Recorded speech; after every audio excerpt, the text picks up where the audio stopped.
Constant repetition carries conviction. Some good shit, isn't it? Decorate the gym with this. That's what I'm saying. These books are full of them. Just having a dream, believing in myself, believing in my skills, believing in my talent, and also surrounding myself with the right team. I had to surround myself with the right people. And everything took flight. Even like everybody in this audience, you know, what we're slacking is this.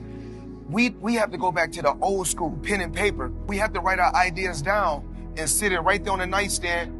And you got to see every day, you see certain goals. You can write down 10 goals. And then in 12 months, if you ain't accomplished none of those goals, then you're running in place. When you see me, you see the cars, you see the flashy, but it's a lot that comes along with that. A lot of smart moves that's behind the scenes. Anything is possible. Anything is possible. That I want to do what I wanted to do. You want to be the highest paid athlete? We'll do that.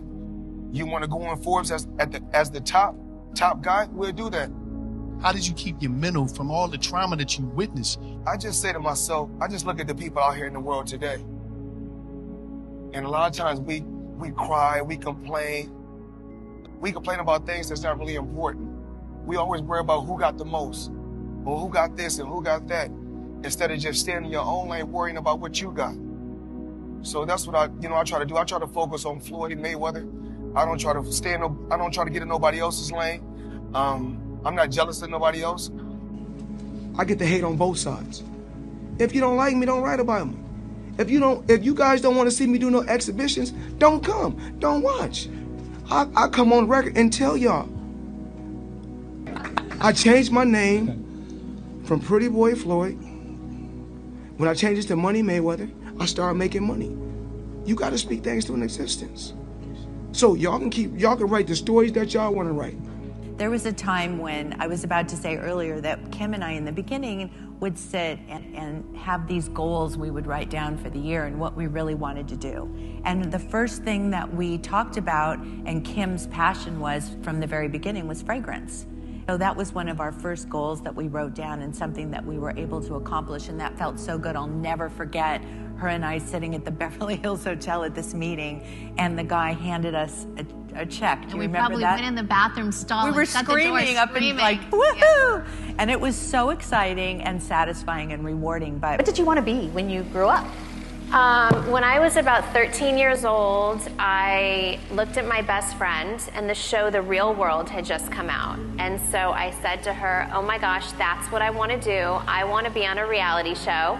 Wow. And you have to be my manager.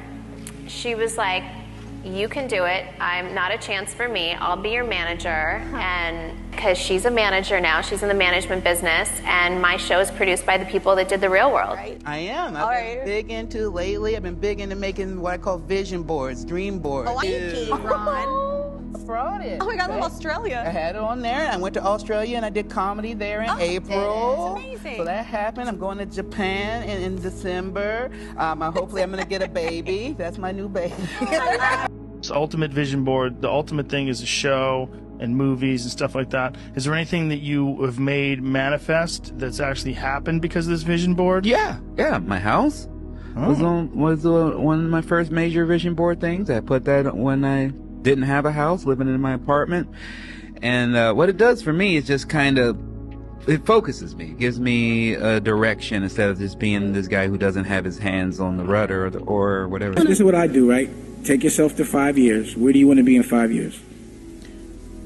What do you want your day to look like in 5 years? You wake up, you saw I just said what I did? I get up, I work out, I go to the office, I edit. That's what I wanted my day to look like. You have to have a very direct... See, the thing about it is, to shoot a movie, you need a script, right? You can't just freestyle it. You can't say, I want to say this or kind of like that. You have to be very direct. And then you put all your energy to what you want, you visualize it, and then it has to happen. So did you have a vision for... Yeah.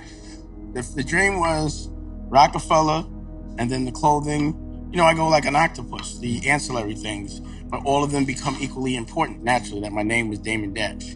So I always knew I was meant to be a superhero some way, shape, or form, because I felt like I had a superhero name. I'm really worried about my self-esteem and how I look at me. Yeah. And I can't hide from me. I can't look the other way and pretend I didn't. I'm always watching me. And honor means everything to me. It's priceless. And that's what people understand. Love and honor, which is one and the same, is everything.